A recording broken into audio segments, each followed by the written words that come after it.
Namanya adalah Aminah. Ia adalah ibu dari Khalifah, yang mana ia tengah merasakan kekecewaannya kepada anak satu-satunya yang ia miliki. Khalifah telah ketahuan sudah tidur satu kamar bersama pacarnya, yang mana pacarnya ini sudah menyandang status sudah menikah. Yang mana pacarnya ini sudah Ibu Aminah kenal semenjak dari sekolah. Ibu Aminah menceritakan cerita ini semerta-merta untuk diambil hikmahnya. Semenjak awal 2007, keluarga Aminah merasakan musibah yang tak diduga. Kang Irfan, yang tadinya terlihat berwibawa, gagah dan penuh semangat, kini hanya bisa berbaring kaku tak bersemangat. Ia tak sengaja bertabrakan dengan mobil truk pengangkut pasir sehabis mengikuti rapat para guru. Tak sedikit saran dari orang-orang ia ikuti, dari mencari tukang ahli saraf, medis maupun jamu-jamuan herbal sudah ia coba, namun belum juga terlihat tanda-tanda kesembuhan. Kali ini ia merasakan badannya bak seperti ditusuk 1000 duri.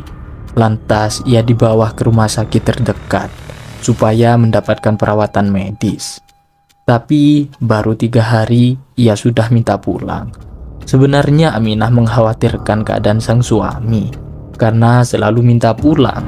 Dia berpikir jika lebih baik mengikuti apa kemauannya. Apalagi dia bekerja, pastinya dia akan kerepotan untuk membagi waktu. Ternyata semenjak kepulangan suaminya itu, Kang Irfan memperlihatkan tanda-tanda kesembuhan. Seperti biasa sebelum Aminah pergi bekerja, ia merawat suaminya seperti biasanya. Sedangkan Khalifah, putri satu-satunya, hanya diminta membantu pekerjaan yang ringan-ringan saja. Semakin lama keadaan Kang Irfan semakin membaik. Aminah yang melihat Kang Irfan semakin membaik, tak kuat menahan tangis. Namun Tuhan berkehendak lain. Kang Irfan yang tadinya terlihat membaik, kini sudah terbujur kaku dikarenakan penyakitnya kambuh. Apalagi kini bertambah dengan sesak nafas. Tak jarang Kang Irfan dirujuk ke rumah sakit. Apalagi kini dokter menyarankan supaya dia tak meminta pulang, dikarenakan kondisinya yang semakin memburuk. Jadwal kerja Aminah juga terkena imbasnya. Dia sering izin tak masuk kerja, yang membuat ia sering ditegur oleh pimpinan.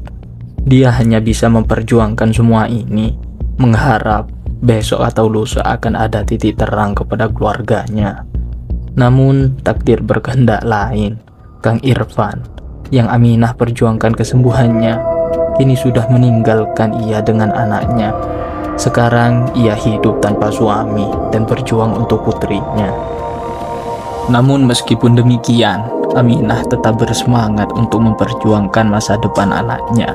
Meskipun tak mudah, Aminah kini dengan bangga melihat Khalifah yang baru saja lulus SMA dengan nilai yang baik.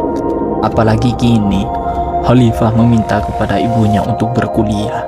Aminah bersemangat mengiyakan apa cita-cita anaknya tersebut, yang mungkin kelak akan membawa keluarganya ke titik yang lebih baik.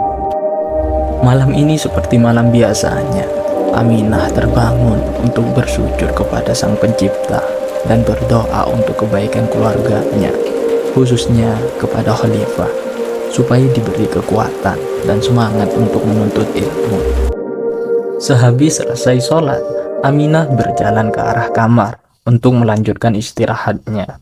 Namun, setengah perjalanan, Aminah menoleh ke arah pintu kamar Khalifah yang biasanya tertutup, sekarang terbuka. Mungkin karena lupa mengunci pintu. Lantas, Aminah berniat untuk menutup pintu sembari ingin melihat putrinya yang tak lama lagi akan pergi. Namun, ketika melihat Khalifah, Aminah terkejut dan merasa was-was karena melihat lekuk tubuh Khalifah, apalagi di bagian perut yang agak membesar. Namun, Aminah menepis pikiran yang tak karuan itu. Paginya, Aminah tidak bisa berbohong. Hatinya tak karuan, apalagi sekarang perut Khalifah semakin jelas terlihat membuncit. Tapi dia bingung bagaimana untuk menanyai putrinya tersebut. Perasaan cemas, takut, kecewa, dan marah bercampur padanya. Pilu melanda hatinya, yang membuat dia ingin menjerit. Dalam hati, Aminah berkata, mungkin jika masih ada mendiang suaminya, hal seperti ini tak akan terjadi. Namun ingin bagaimana lagi, ibarat nasi sudah menjadi bubur. Yang dia harus lakukan adalah menguatkan diri untuk melangkah ke depan. Dan yang harus ia lakukan adalah berbicara dengan Khalifah. Sejenak kemudian, Aminah duduk di sampingnya dengan jahe hangat yang ditaruh di meja. Aminah memulai percakapan tentang perubahan yang dialami oleh Khalifah.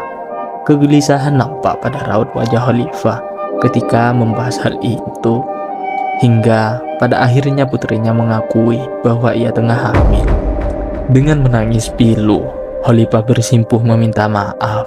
Aminah hanya melongo, tak tahu harus mengucapkan apa. Yang ia rasakan hanyalah dadanya hangat, serta air mata yang menetes meskipun tak diminta. Sambil menguatkan badan, Aminah bertanya, siapakah yang sudah menodainya? Dengan suara samar tak begitu jelas, Khalifah menjawab, kalau orang tersebut bernama Haris. Meskipun Aminah tak tahu siapa orang tersebut, setidaknya ia sudah tahu namanya. Dia akan bertanya kembali apabila keadaan sudah membaik. Di sana Khalifah terbuka dan menceritakan semuanya. Aminah sangatlah terluka, apalagi dia tahu bahwa lelaki yang sudah meniduri anaknya sudah beranak istri.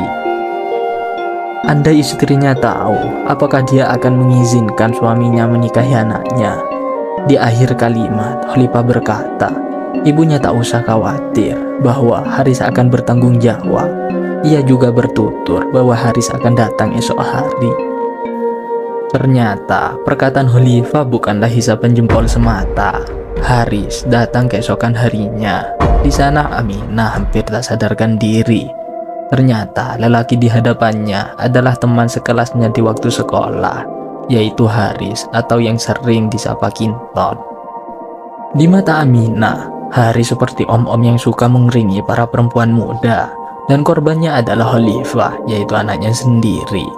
Aminah menutup mulut kepada Khalifah jikalau Haris atau Kinton pada masa sekolah pernah mengungkap perasaan pada ibu Aminah, namun ditolak perihal ia tak memiliki perasaan padanya. Hati Aminah berontak. Ia tak mau punya menantu seperti Haris.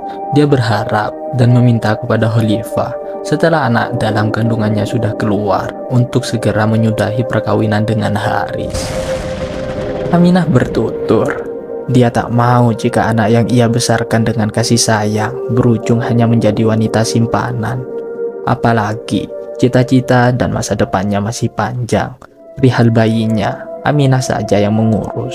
Dan Aminah menyetujui Khalifah bersama dengan Haris dengan syarat hanya kawin siri. Hari-hari terus berlanjut. Aminah sering berbohong kepada tetangga dan keluarga perihal kedatangan Haris di keluarganya. Ia menyangkal bahwa Haris tidak lain tidak bukan hanya teman semasa sekolah dahulu. Hari demi hari sudah terlewatkan. Anehnya, lama-kelamaan, Aminah yang tadinya tidak suka kepada Haris atau Kinton karena perbuatannya, sekarang sudah membuka hati. Anehnya juga, kini Aminah suka mencuri pandangan. Dalam pikirnya, Haris sangat berwibawa dan beraura. Laki-laki itu harus cepat-cepat menjauh dari keluarga kita, Mbak, ucap Rohman kepada Aminah sambil memandang kepergian Haris dengan Khalifah. Sambil merabah kantong, ia duduk di teras rumah. Adik bungsu dari ibu Aminah kebetulan berpapasan dengan Haris ketika menjenguk kakaknya. Mendengar ucapan adiknya, seketika Aminah membela Haris. Dengan lantang, Aminah menepis saran dari adiknya tersebut. Ia meyakini bahwa Haris adalah pria yang tepat dalam keluarganya. Rohman hanya terdiam. Dia yang merupakan jebolan pesantren di Jawa Timur yakin bahwa hawa panas yang ia rasakan adalah pertanda buruk.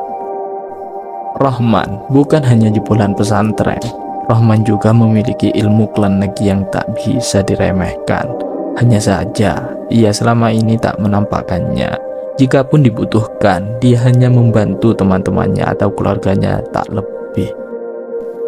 Sejenak kemudian, Rohman mengalihkan pembicaraan Namun secara tidak langsung, ia berniat bahwa akan membantu kakaknya, yaitu Aminah yang tengah terkena ilmu hitam. Tidak ingin menunda waktu lebih lama lagi, malamnya Rohman bertindak.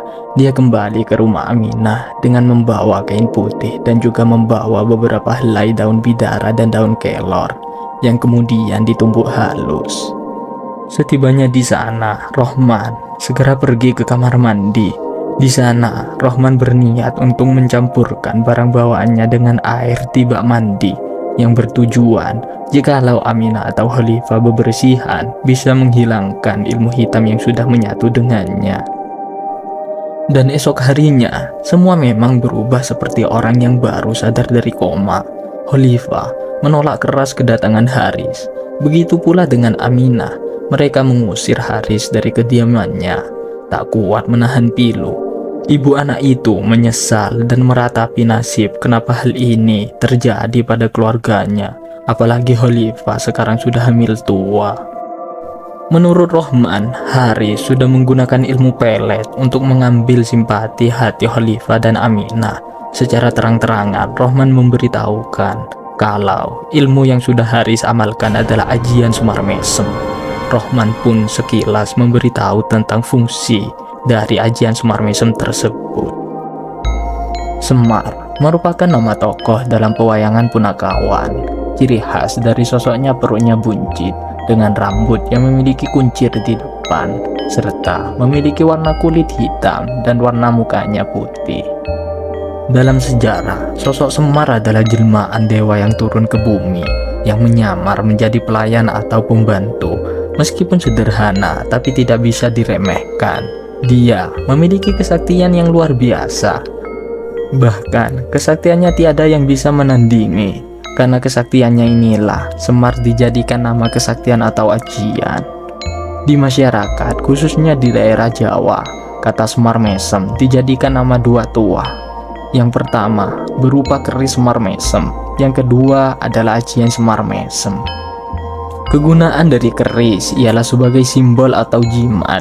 Kegunaannya sebagai penambah aura dan pengikat atau kewibawaan.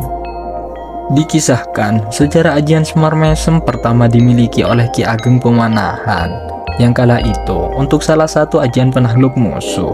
Namun, bukan hanya musuh yang bertekuk lutut, seluruh pengikut maupun selir dan gadis-gadis juga terpesona kepadanya. Dikarenakan ajian ini memancarkan aura kewibawaan. Dari sinilah ajian tersebut luas ke penjuru Nusantara dan diwariskan secara turun-temurun, dan tak sedikit orang mengamalkan ajian tersebut.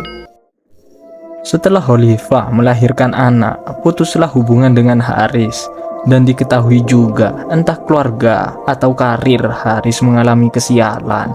Yang lebih mengejutkan ialah mental Haris terganggu dan sekarang ia dirawat di rumah sakit jiwa. Kebanyakan amalan jika ditujukan dan diniatkan untuk hal buruk, maka imbasnya akan mendapatkan kesialan dan malapetaka kepada pemiliknya.